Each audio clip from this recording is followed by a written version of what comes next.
Hi, I'm Pastor Dave, teaching evangelist with Lamb and Lion Ministries. Remember the children's song, them bones, them dry bones? The ankle bone was connected to the leg bone was connected to the knee bone. Yeah, I always mess that song up. I just knew when the song was over, all the bones were connected. What recently happened with the Federal Reserve reminds me of that song. You see, on June 29th, the U.S. Federal Reserve announced that 57 firms have been certified to utilize its new instant payment system called FedNow. The Federal Reserve said 41 banks and 15 service providers would be early adopters in its late July launch. The Federal Reserve officially launched this new product, and FedNow is now live at 35 major banks, such as JP Morgan Chase and Wells Fargo. That's two of the early adopters, as is the U.S. Treasury. So, what is FedNow? It's a new service that will immediately allow the transfer of funds. Everything will be run through the Federal Reserve so that each transaction will happen fast. Since this is the public's first interaction with using the Fed directly, it will take some adjusting. So if the Fed gives the public a little taste, after they get that little taste, will they be all in and wanting more? Then the Fed can start incorporating the complete plan, and that's what I think this is all about. You see, the Federal Reserve claims this is the alternative to a CBDC, a central bank digital currency. But really, what this is a stepping stone to a CBDC. Because once the public gets more comfortable with the speed of FedNow and the system is accepted as the standard procedure, you'll get a CBDC. Now, a few steps must be completed before a full-blown CBDC. Before that system can be launched, this is where the Uniform Commercial Code comes into play. The Uniform Commercial Code is a set of federal rules governing commercial transactions. It deals with the assets used as collateral in loans and contracts. Lenders use the Uniform Commercial Code to prevent borrowers from selling the collateral or obtaining additional financing using that same collateral as security.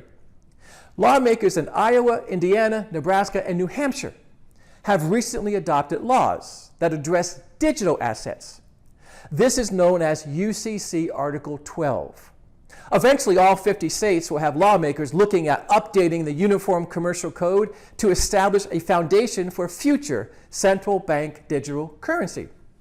CBDC is not really money. So how will the commercial code deal with that? I mean, you can't put central bank digital dollars in your pocket.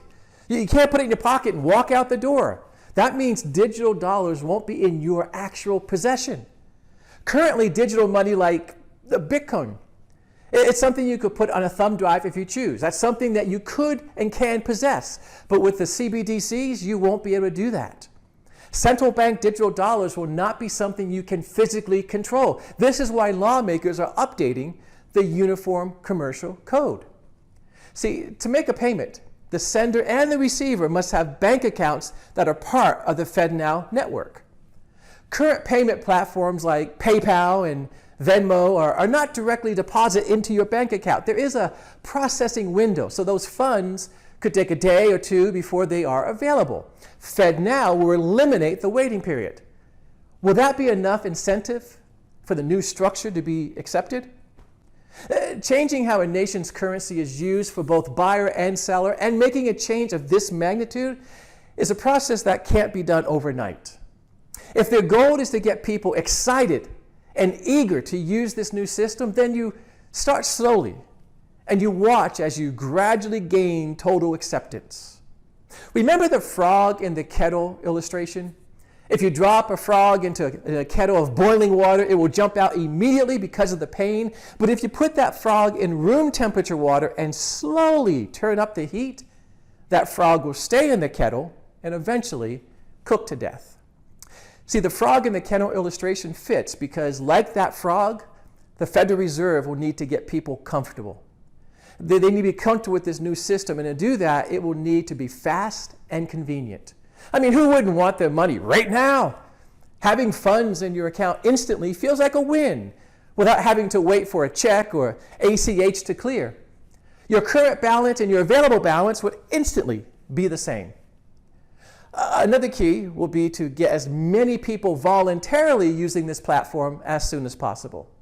So I assume we can expect to receive some generous offers, highlighting how unbelievably convenient this will be and offering free or cheap transaction fees. That will secure achieving this goal possibly. If our government were to close the current system on Friday and open a brand new digital system on Monday morning, boy, there would be resistance and rebellion. But by doing it slowly, they can probably achieve acceptance. For now, the early infrastructure is in place for CBDCs. Remember them bones? They end up being all connected? Well, the launch of FedNow will be one of them bones, connected to the central bank digital currency. So, is that good? On February 22nd of this year, Tom Emmer, a U.S. congressman from Minnesota, posted on X, Twitter. He said, "Today I introduced the CBDC Anti-Surveillance State Act to halt efforts of unelected bureaucrats in Washington, D.C. from stripping Americans of their right to financial privacy." 7 months later, on Tuesday, September 12th, Congressman Emmer announced that he and 49 other lawmakers have reintroduced the CBDC Anti-Surveillance State Act. So now 50 U.S. lawmakers have reintroduced the CBDC Anti-Surveillance State Act to prohibit the Federal Reserve from issuing a central bank digital currency. Well, them doing that is in direct opposition to the World Economic Forum's agenda, which seeks to remove all personal freedoms and privacy, with things like a social credit score and surveillance. The devaluating of the dollar. See, once all this is in place and running smoothly, the final transition from cash to digital money would be a matter of the central bank devaluating our cash and allowing people to trade their cash for equal digital value. And once the CBDCs are in place, especially if they are the only option you have, every transaction then will be monitored. Your spending data will be stored and your purchasing choices can then be controlled. This could evolve to controlling almost every aspect of our lives. And if history repeats itself, i.e. the pandemic injections, those who don't adapt to the new FedNow and CBDCs will be mocked and treated with suspicion. And once this change is fully implemented, it will be nearly impossible to do anything without it. Now that FedNow is live in the beginning of moving us all over into using the federal money transfer system is in place, it will be extremely easy to implement CBDCs. And the digital dollar will end freedom as we know it. Programmable digital currency. Understand for now, FedNow is not a CBDC. It's just a payment gateway. But now the early infrastructure is in place for CBDCs. Digital currency is completely programmable.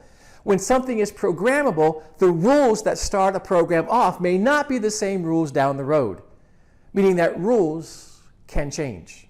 Rules can change whenever those in control say things are changing. This means the day may come when you try to make a purchase and you use your digital card and then it's denied. And you won't have any other way to pay for anything other than that card. You won't be able to buy what you need. That's how absolute control of your life will be handed over. Someone other than you will have complete oversight and control of your finances. And you will have no say, no recourse, and no privacy. That's the road we're heading down. All we can do now is look up and say, Maranatha, Lord Jesus.